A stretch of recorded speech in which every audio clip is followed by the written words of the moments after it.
Hello world, it's BirdOPrey5. Qapla! In this video I'm going to give you a summary of the Star Trek Picard Countdown issue number 1 comic, which I just read. The Star Trek Picard Countdown series will be 3 books in all, and like the comics released before Star Trek 2009, give us vital background on the upcoming Star Trek Picard series that will be on CBS All Access in the United States, the Sci-Fi Channel in Canada, not to be confused with the US Sci-Fi Channel, and on Amazon Prime most everywhere else. If you want to read the comic in full, you can purchase it. A link to Amazon is in the description. I got it on my Kindle so I could read it today. And of course you can read it in color if you read it on a tablet or PC instead. The link is an affiliate link, so it would be a great favor to me and the channel if you used it to buy some sweet stuff on Amazon, even if you don't buy the comic itself. Please remember it for holiday shopping. Okay, so there's spoilers ahead. If you don't want the spoilers, you should stop listening now. This is for people who are not intending to read the comic book. You have been warned. The comic begins on Picard's vineyard in the year 2386, which is after the destruction of Romulus. 2 Romulans are looking at the grapes on the vine. One calls the fruit weird. The other says it was a mistake for them to come here. To the other, I assume they are brothers, says, "Well, where else could they go?" The other asks, "Did you see how they looked at us? We'll never be accepted here." And finally, the other guy starts saying how they owe it to Picard. He lost everything for them. And then the comic jumps back 1 year in time. We're now at the Utopia Planitia shipyards in orbit of Mars. The first familiar face we see is Geordi LaForge. An Andorian tells him Starfleet wants an update, and we learn from Geordi that he is in charge of building an entire fleet of starships to help evacuate the billions of people in the Romulan Empire. Geordi says the first batch of ships is ahead of schedule. Geordi goes into what looks like a briefing room and turns on a view screen, and yes, it's a typical Star Trek 2D view screen, not holograms. I wonder if they'll keep that true in the actual show, or if it was just easier to draw for the comic, or if they're going to go to Discovery-type holograms. We'll see. Anyway, he turns on the view screen and it's Admiral Picard in his shiny new Admiral's uniform. Well, I don't think it's new, but it's new to us. Geordi and Picard reminisce a little. Picard reminds us that Riker and Troy are still on the Titan. We find out that the Enterprise is under the command of someone Picard has his full trust in, but we never find out who it is. All we can be sure of, it's not Picard himself. It's not Riker or Troy or Geordi. I mean, it kind of makes me feel like it's Data, but of course the last thing in canon track was Data's death at the end of Nemesis. And while B4 looked like he might be able to advance a little after downloading Data's brain, I'd find it hard to believe that just Data's memories can overcome the hardware limitations of B4's earlier design.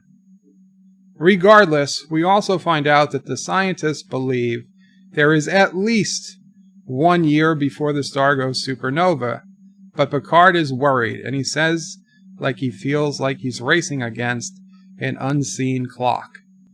Picard's ship is called the Verity, which I had to look up, and it means truth, but more than truth. Actual truth. Real truth, if you will.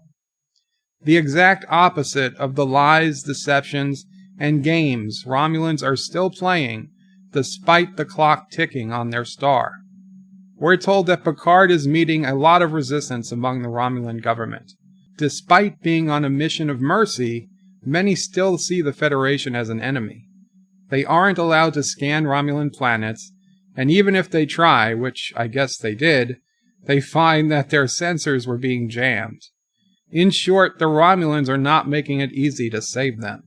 We're told the Romulans knew about the impending doom for years but kept it secret, admitting it only after Starfleet was able to confirm it was going to happen themselves. From Picard's words, we're several years into the evacuation, but only smaller outlying worlds so far. The bulk of it has yet to start, presumably once these fleets of ships get there. After the talk with Geordi, we meet Admiral Picard's new first officer, a woman named Lieutenant Commander Rafi Musiker. Right away, I hate her, because she keeps referring to Admiral Picard as JL. Okay, it's Admiral. He's an admiral. He can call you a nickname. You don't get to give him a nickname, but I digress. JL, Jesus Christ. So Rafi, as it turns out, was picked because she is the foremost Federation expert on Romulans and Romulan politics. The Verity gets a message from Starfleet. They need to head to a system on the outskirts of Romulan space, a system just on the edge of the danger zone from the upcoming supernova. The system is called, Yotta Beta. I don't know how you'd pronounce that, but we'll call it Yotta Beta. And apparently there are 10,000 colonists that need relocation. Picard is stunned because Federation intelligence thought it was an uninhabited system, and Picard is instantly reminded how little he and the Federation really know about the Romulans, even though they've apparently been working together for some time already. So they get to Yotta Beta, and Picard is pleasantly surprised the Romulans hailed them immediately, because apparently it usually takes the Romulans hours to even acknowledge their presence. That's a power move. The Admiral and his first officer, Musiker, Rafi Musiker, are invited down to the planet, but only those two. They have an appointment with the colony governor. So they beam down and are, as they expected, taken by armed guards to the governor. They walk through a fake wall, and Picard is reminded how everything the Romulans do is to hide the truth. He reminds us that since his first officer is an expert in all things Romulan, she won't be intimidated by these typical Romulan tactics. That's indeed why he picked her. However, once they actually meet the governor, they find out she is more open than most Romulans. She says she's never met a human before, but she knows of Picard as the hero who killed the traitor Shinzon, and is now helping her people survive. She gives him more freedom than he's ever had on a Romulan planet. Freedom to talk, to look around and talk to people. She explains that even though they are a small colony of just about 10,000, they are able to produce more than much larger colonies. Small but proud, and yada, yada, yada. So Picard goes outside and he sees what looks like a vineyard. And he asks the Romulans working there, so is this some kind of vineyard? And they confirmed indeed it is. And they grow their versions of grapes. And Picard is just starting to think he might actually enjoy this mission. And he sees some aliens helping in the fields. So he asks the Romulans, who are those people? And the Romulans casually say, oh, they're just his native helpers. Picard is a bit confused and shocked. And he's like, the planet had a humanoid population? And the Romulans say, yeah, well, why are you so surprised? The planet had, there was a race of humanoids here. But the Romulans, they're giving them the benefits of Romulan civilization in exchange for their labor. Free labor. And then the first officer makes the accusation that this constitutes forced labor. Picard asks how many of these natives are there, because, he wasn't planning on rescuing natives. And the Romulan casually says, between 4 and 5 million, but don't worry about them. They live away from the colony as primitives. They live as primitives in the forest, and Picard should pay no attention to them. Well, obviously Picard is flabbergasted to learn this. He was prepared to save 10,000 people, and he doesn't have nearly enough resources for 5 million. The Romulans again state that these are primitives and they don't need to be saved. You wouldn't save them any more than you would save a rock or a tree. Only the Romulans are going to be leaving. they insist. Picard demands to go back to the governor, who also agrees these natives don't need to be saved. Only the Romulans are evacuating. Picard goes off on a typical Picard rant about how all humanoid life is special, and his mission is to save all humanoid life, not just Romulans. I mean, I don't know why they draw the line at humanoids, but whatever. Racist.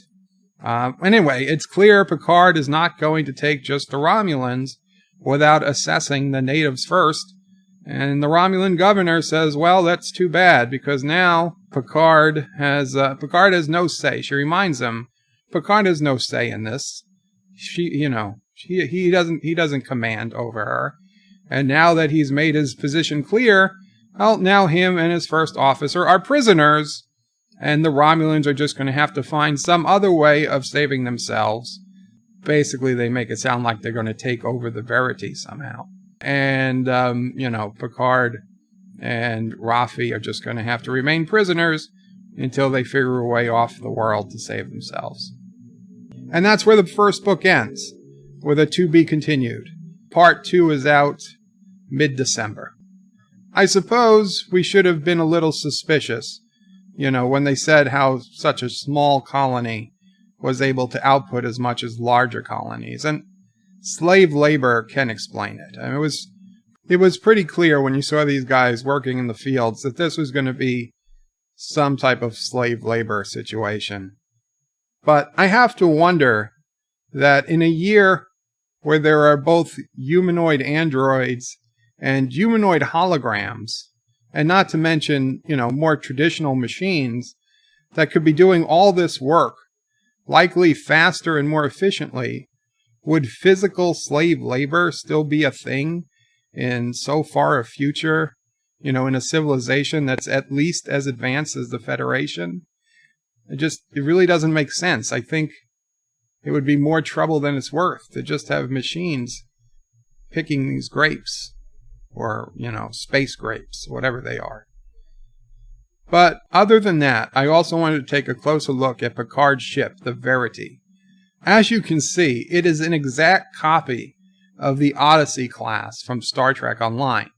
In fact, it seems this comic was drawn based on the screenshot, the first screenshot that comes up if you search for Star Trek Online Enterprise F in Google. However, in the Star Trek Online canon, the Odyssey, which was the first of its class, didn't launch until the year 2409. However, the year we see the Verity in action in Star Trek Picard, countdown is 2385. We know a ship named the Enterprise is still out there in 2385, and Admiral Picard still knows the person in command, but we have no idea if it's the Enterprise E or the Enterprise F. And if it is the F, is it this Odyssey class that the Verity seems to be?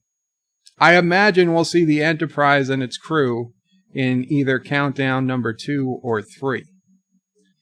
Countdown number 2 will be officially released December 18th, 2019, and Countdown number 3 is still listed for January 29th, 2020, but I suspect it will be moved up a couple of weeks, because Star Trek Picard itself is set to premiere January 23rd.